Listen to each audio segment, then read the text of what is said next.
po ng aking pong album, I Love You. Ganda yun ah. Yun ang mga picture yung kasama kay mga special children. No? Ganda pala yun, no? Oh, para sa kanila ho yan. Mahal ko rin kayo. I love you sa inyo lahat. Yan po ay gawa ni Benny Saturno. Abangan nyo po at malapit nang ilabas yan. May new album, andyan po yung mga bagong kanta. Andyan din po yung Kanlungan, andyan din... Ako ang kanlungan ng iyong pagmamahal. Andyan din po yung Matapos Man ang Kailanman. Matapos man ang bawat kailanman ay di magbago. Andyan din po yung Sa Yakap Mo. Sa yakap mo na mamayan. These are all new beautiful love songs. Nagawa po ni Benny Saturno. Abangan niyo po to under Viva Records. At napakaganda mga kanta. Para sa mga nagmamahal at yung mga malayo sa inyo. At syempre yung aking pong album din, ang Pamasko. Yung andyan ang Bumtalat. Andyan yung Unang Pasko. Unang Pasko. Hindi, maganda yun na. Chorus. Unang Pasko na malayo ka. Ang gaganda, gawa naman po yan ni Lito Camo. Yung mga dalawang yan, Benny Saturno. Palapakan niyo nga po si Lito Camo at Benny Saturno. Okay. Ayan na po, yung kaibigan ni Manny Pacquiao, si Jake. Drive, pakita lang natin. Ayan. Ayan, sa taas. Si Jake, dumating kanina, galing airport. At sabi ni Manny Pacquiao, sana, Jake, ano sabi ni, kasi siya ang tumawag sa akin after the fight ni Manny Pacquiao, tinawagan kagad ako at kinausap ko si Manny Pacquiao. Ano ba ang gusto mo? Ano ang pinapasabi ni Pambansang Kamao?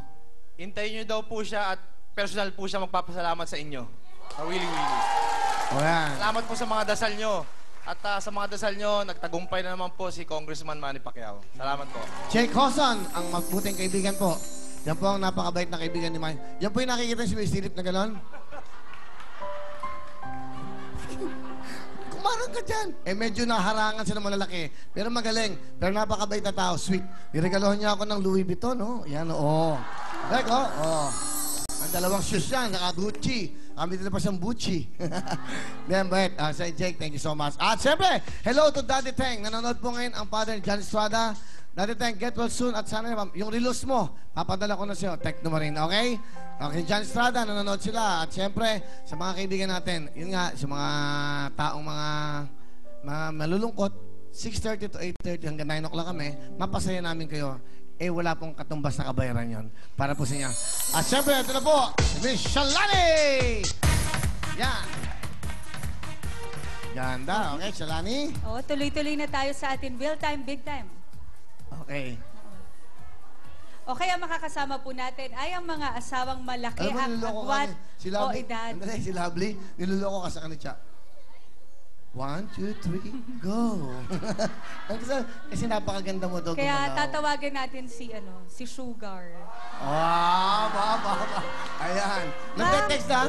Ma'am, alam niyo po, yung dahil sa ganyan niyo, sobrang iniidolo ko po kayo. Naku, minsan nga po, pag nagsasalita po ako, ganito po, good morning sa inyong lahat. Si Cha. Ikaw, Cha. Dito. Yan, Mike. Okay. Paano mo siya iniidolo? Sobrang idolo ko po si Michelle Ali Katulad kasi ng? gusto ko pong maging mahinhin na tao. Oh, Kagaya po Ayan. ng magandang hapon po, ay gabi po pala sa inyong lahat. Ito na po ang real time, big time. Alright, okay. Tawagin na natin ating po mga kasama ay ang mga mag-aasawang malaki, ang agwat o ang kanilang edad. Ito na po, si Akmid at Bako. Okay, Akmid. Bati mo na. Pwede ba parang will kung sa mga Muslim? Oo, pwede lahat. Go. Assalamualaikum. Yung mga kababayan ko, yung mga dyan sa... Hindi, tausap ko na lang, Kuya Will. Ha? Tatausap ko na lang. Oo, kung anong sinasabi mo, game. Yung... Tiya ako mito butay wawawili. Parehong mali. Wawawili. Okay, ano? Willing, wow. Ano? Wawing-wili? Willing. Okay. Bumati ka na. Sige, mga kababayan mo. Tiya ako mito butay na nganda ka. Mga ay na, patol na kami lo. Nasem, pati papasalamatan ko pala yung kapitbahay namin na doon kasi sa kanila nanonood. Pasalamat ako, palunto. Salamat, agsukol maka. Tiya, pinandaan ng mga sa-isama ko may lumano. Yaroy, thank you po, salamat po. Yun lang Okay, Ahmed, ilang taong ka na? po. 27 po. 27. Ilan ang anak mo? Wala pa po. Wala pa. Na-in love ka sa mas bata o mas matanda? Mas matanda po. Okay, pakilala mo ang iyong mahal na misis. Ipakilala ko po na ang aking asawa na kahit gurang ay minahal ko pa rin po hanggang ngayon, si Sosi. Sosi! Hello, Aling Bibi. Sosi. Hello Hello, po. Billy. Wow. Hello, Sialani. Good evening. Hello. Kayo po ay na-in love. Kay Ahmed. Ahmed, yes, no? well, mahal na mahal ko ang aking asawang si Ahmed. Saan po kayo nagkakilala? Through text po. Narong send po siya sa akin. Textmate pala. Tapos po, nung na-wrong send sa inyo si Ahmed, sinagot niyo po agad. Hindi po, kasi nang marong send siya nung last February 2008, ang nangyari po, tinigil niya kasi sabi ko, wrong send ka ata. Tapos noon, lumagpas yung mga 6 months siguro, February, March, April, May, June, July, August, September, nag-text ulit siya sa akin. Sabi niya, buhay pa kayo ang cellphone na to, number na to. Tinext niya ulit ako, September 5. Hanggang tuloy-tuloy na, September 15, nagkita kami kasi birthday pala ng mahal ko. So, nung una kayo nakita, Ahmed, ano yung naramdaman mo nakita mo siya? Ano? Nung nakita mo siya, ikaw ba si Susie? Paano pangyari? Di yung ano kasi, nung nang text pa kami, hindi kasi sinabi niya yung totoong edad. Ang sa atin yung sinabi niya dati na 23. Ganun, parang ganun. Parang sa tingin ko nun, sabi ko, baka parang mas matanda ako sa kanya, ganun. Ilan taon na po ba kayo inyong mamarapatin? 54 years old.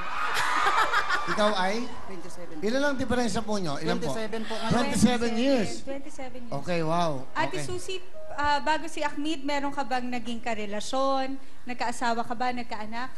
Wala po talaga akong anak. Siya lang talaga.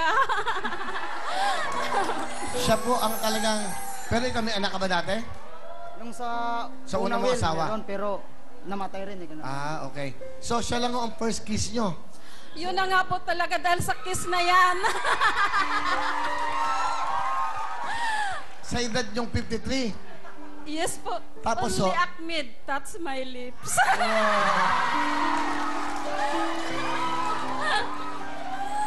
Iba pala ang powers ni Ahmed. Ano po yung naramdaman nyo ng first kiss? Nakapikit ba kayo? Ano po? Noong una po, akala ko talaga harmless yan kasi bata. Kasi yung text ko parang nanluluko lang kasi tinetext, wala naman kasing parang totoo sa text kasi first time ko pong nag-aral noon, di talaga ako marunong, 52 years old na, di ako alam mag-text. Nung hinalikan niya kayo, ano naramdaman Nung nyo? mag-meet na nga kami, kinis niya ako sa maraming tao. Sa bus kasi kami nagkita, tapos sumakay kami. Oh. Sabi ko, gusto kong sampalin. Oh. Pero, Nirespeto ko rin naman kahit bata, nirespeto ko rin siya sa harap ng mga tao. Baka sabihin naman na inaway ko yan, iskandalo na ba? Kaya siguro, makita ng mga tao, siguro mag-inaba to or ano, nagkita siguro sabik, matagal nagkita. Kaya siguro gano'n na lang ang pinanindigan ko. Kaya bala ko na talaga sampalin, sabi ko, mamaya ka lang. Akbay ng akbay agad, tapos halik, sa lips pa. ang tanong ko, kayo ba yung nagbabalak